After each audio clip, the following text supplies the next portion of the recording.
ठीक है दोस्तों, क्या आप जानते हैं कि हम टकर कार्लसन को टकर कार्लसन क्यों कहते हैं?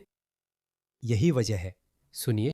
क्या आप लोग जानते हैं कि जब उन्होंने टकर कार्लसन नेटवर्क शुरू किया था, तो क्या आप जानते हैं कि उनके नेटवर्क की फंडिंग किसने शुरू की थी?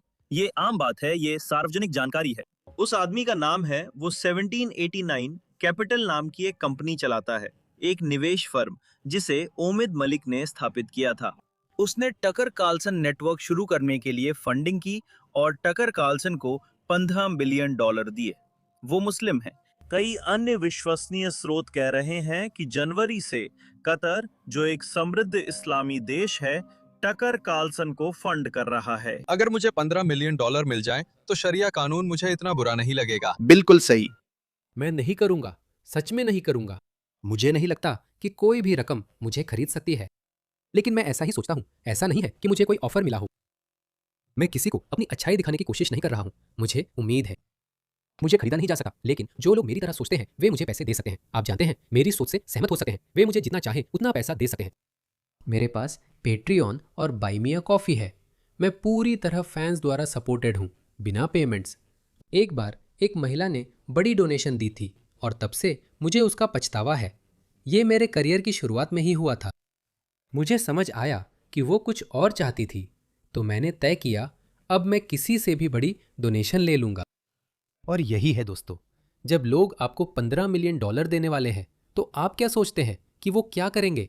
वो बदले में कुछ मांगेंगे। और बस यही है दोस्तों, ये लोग सब बिकाऊ हैं। जैसे टक्कर कार्लसन के मूल्यों में एक साफ फर्क दिखा। उसका इस्लाम के लिए अचानक प्यार और इजराइल के लिए नफरत। हर चीज के पीछे एक वजह होती है। हर चीज के पीछे एक वजह होती है। देखिए, ये पोस्ट लोरा लूमर ने किया था।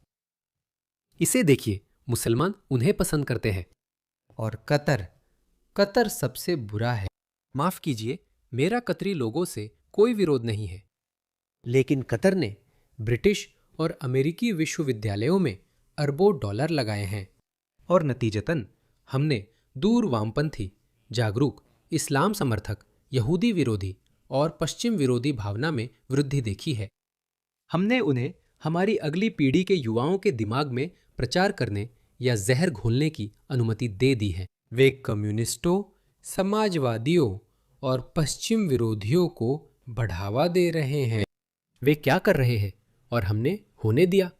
मुझे नहीं पता क्यों, या ट्रंप उनके अच्छे दोस्त क्यों हैं।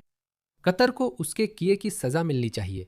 उन्होंने अकेले ही, क्योंकि जब आपके पास सैकड़ों अरब डॉलर की आमदनी हो तो आप क्या नहीं कर सकते। अमेरिका को सैन्य तौर पर नष्ट नहीं किया जा सकता, लेकिन क्यों ना हम आपकी शीर्ष यूनिवर्सिटीज में $5 अरब निवेश कर आपके शिक्षाविद खरीद ले। इसकी एक वजह है कि पूरा पश्चिमी अकादमिक जगत वोक हो गया है। इसकी वजह यह है कि ये वही लोग हैं और इन्हें पसंद करते हैं। हमने पिछले एपिसोड्स में टकर कार्लसन पर काफी चर्चा की है। ये कुछ हलचल मचा रहा है। हाँ, मुझे लगता है वो महत्वपूर्ण है। हमें अल-खत्ताब का पीछा करना चाहिए। अब आज के समय में हम जानते हैं कि मीडिया एक बहुत ही शक्तिशाली जगह है, स्थान है। सही है ना? अगर आप मीडिया की जंग जीतते हैं, हाँ, लेकिन अगर हमने इससे कोई जीत हासिल की, अगर हमारे पास कहने के लिए कुछ है कि हमने इस बार तौफीक के आखिरी मिशन के साथ किया, तो वो मीडिया है। क्योंकि वो जंग के मैदान में जीत नहीं सकते हैं। उनके पास कोई हथियार नहीं है, उनके पास कोई तकनीक नहीं है। वो सचमुच अमेरिका से भीख मांग रहे हैं कि वो उन्हें ईरानी ड्रोन और मिसाइलों से बचा ले। लेकिन हमने अपने दुश्मन पश्चिम की कमजोर कड़ी ढूंढ ली है, और वो है उनके अभिव्यक्ति की स्वतंत्रता के कानून या प्रावधानों का दुरुपयोग करना। उनके खिलाफ मीडिया का इस्तेमाल करो, उनकी तकनीक का इस्तेमाल करो। Social media, TV, radio, internet सब पश्चिम की देन है।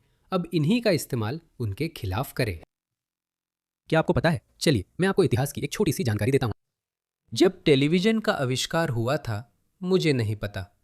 जब ये बहुत बड़ी चीज थी, जब ये मुस्लिम दुनिया में आ रहा था, तो अधिकांश मुस्लिम धर्मगुरुओं ने इसका विरोध किया था। उन्होंने कहा कि चित्र बनाना हराम है। मोहम्मद ने कहा था कि चित्र मत बनाओ।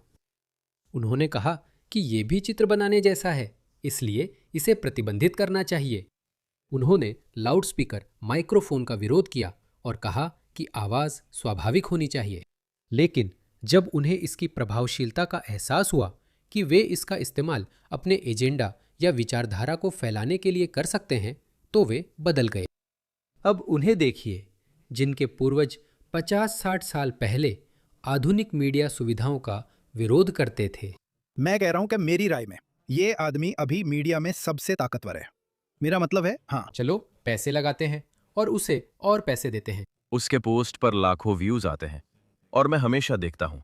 यही है। सिर्फ इतना ही नहीं है, इस आदमी की बहुत मजबूत पकड़ और फॉलोइंग है, और वो अमेरिका में एक कंजर्वेटिव है। हाँ, यूके में मीडिया उसे पसंद करता है।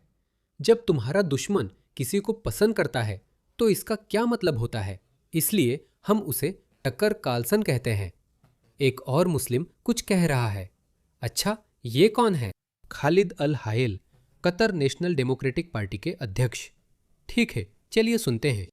टकर कार्लसन, ये बहुत साफ है कि वो असल में कतर समर्थक कठपुतली है। हम पिछले कुछ महीनों से उसकी जांच कर रहे हैं और मुझे पूरा यकीन है कि बहुत जल्द नतीजे सामने आएंगे, क्योंकि हम पैसे के स्रोत का पता लगा रहे हैं और देख रहे हैं कि असल में क्या हो रहा था। जब वो कतर आया और दोहा का प्रचार कर रहा था, तो उसी इलाके में रह रहा था जहां अलकायदा नेता ओसामा बिन लादेन का बेटा रहता था, जिसने 3000 अमेरिकियों की हत्या की थी। मैं ओसामा बिन लादेन के परिवार के प्रति संवेदना व्यक्त करने में सहज हूँ।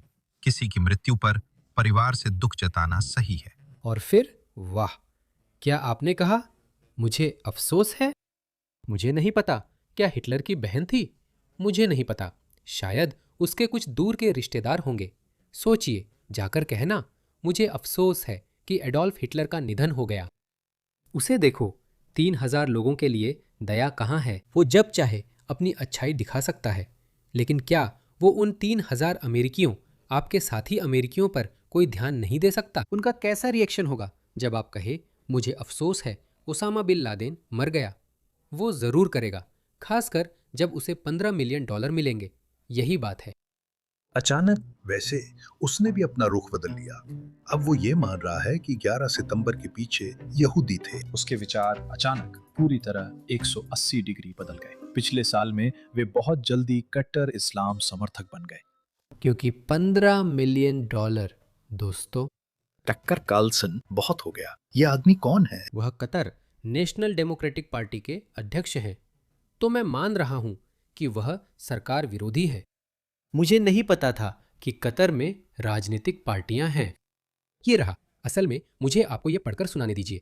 लॉरा लूमर ने कुछ वाकई अच्छे मुद्दे उठाए हैं। लॉरा लूमर कह रही है कि टकर कार्लसन की संभावित फारा उल्लंघनों के लिए जांच होनी चाहिए। मैंने सुना था उसने ईरान को अहम जानकारी दी और पहले ही FBI की जांच में था। मुझे नहीं पता उसका क्या हुआ। ये करीब 2 महीने पहले की बात है। इस हफ्ते टकर कार्लसन सऊदी अरब में हैं। उनके भाई बकली कार्लसन चश्मा लगाकर साथ बैठे हैं और उनके पास नील पटेल हैं, जो टकर कार्लसन नेटवर्क के सह संस्थापक और CEO हैं। टकर को सऊदी अरब में रियल एस्टेट फ्यूचर फोरम में भाषण के लिए इतनी बड़ी टीम क्यों चाहिए थी? देखिए, उनका स्टाफ और टीम बहुत बड़ी है। टकर कार्लसन के पूर्व एग्जीक्यूटिव प्रोड्यूसर थॉमस फॉक्स 2023 में फॉक्स न्यूज़ छोड़ चुके हैं। वे पीछे बाईं ओर बैठे दिखते हैं और उनके हाथ में टकर की किताब एलेक्सिस डी टॉकविल है। चलिए देखते हैं। ठीक है, वह सिर्फ बुकिंग डायरेक्टर है। टकर कार्लसन सऊदी अरब में इतने लोगों के साथ क्या कर रहे हैं? क्या वह शो कर रहे हैं? टकर को इतनी बड़ी टीम क्यों चाहिए? सब आराम करते दिख रहे हैं। क्या टकर इनका पूरा खर्च उठा रहे हैं ताकि ये मिडल ईस्ट घूम सके, या इन देशों की इस्लामी सरकारें खर्चा उठा रही है? हाँ, $15 मिलियन ज्यादा नहीं है जब दल बड़ा हो। देखो, वो बस आराम से मस्त बैठा है। ये पी लो। नहीं, यह पी लो। नहीं, तुम्हें सच में ये पीना चाहिए। ये 0 से सीधा 100 तक जाता है। हाँ, क्योंकि मैं बहस को जितनी जल्दी हो सके खत्म करना चाहता हूँ। क्योंकि मैं चाहता हूँ कि तुम्हें बिना किसी शक के पूरी तरह से पता चले कि जब मैं तुमसे कह रहा हूँ कि तुम्हें ये पानी पीना चाहिए, तो मैं पूरी ईमानदारी से कह रहा हूँ। मैं तुम्हें पानी देना चाहता हूँ। तो तुम्हें पता है कि मैं ये प्यार से नहीं कर रहा हूँ। मैं ये सच में तुम्हें आरामदायक महसूस कराने की सच्ची इच्छा से कर रहा हूँ। मैं तुम्हें ऐसा करने पर मजबूर करता हूँ ताकि तुम्हें पता चले कि मैं सच में चाहता हूँ कि तुम इसका आनंद लो। ठीक है लॉरा, मुझे नहीं पता। वो बस वहाँ आराम से बैठा है। तुम क्या देख रही हो जो मैं नहीं देख पा रहा हूँ? उसे बताना चाहिए कि इन इस्लामी प्रचार यात्राओं के लिए पैसे कौन दे रहा है, नहीं तो फारा उल्लंघन की जांच होनी चाहिए। मैं टक्कर और टीम की रिपोर्टिंग डिपार्टमेंट ऑफ जस्टिस में पाम बॉन्डी को करने जा रहा हूँ। पाम बॉन्डी अब रिटायर हो चुकी है।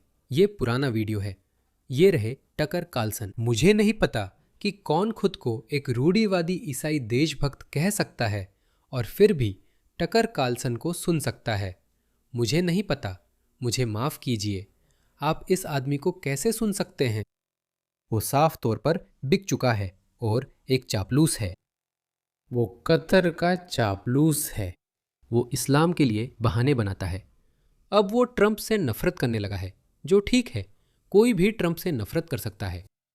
ट्रंप कोई फरिश्ता नहीं है, लेकिन आपको देखना होगा कि उसने ट्रंप के खिलाफ रुख क्यों बदला। माफ कीजिए, मुझे नहीं पता। पैसे की ताकत होती है दोस्तों, पैसे की ताकत होती है। मुझे समझ नहीं आता लोग इतनी जल्दी कैसे बदल जाते हैं। शायद $15 मिलियन की वजह से।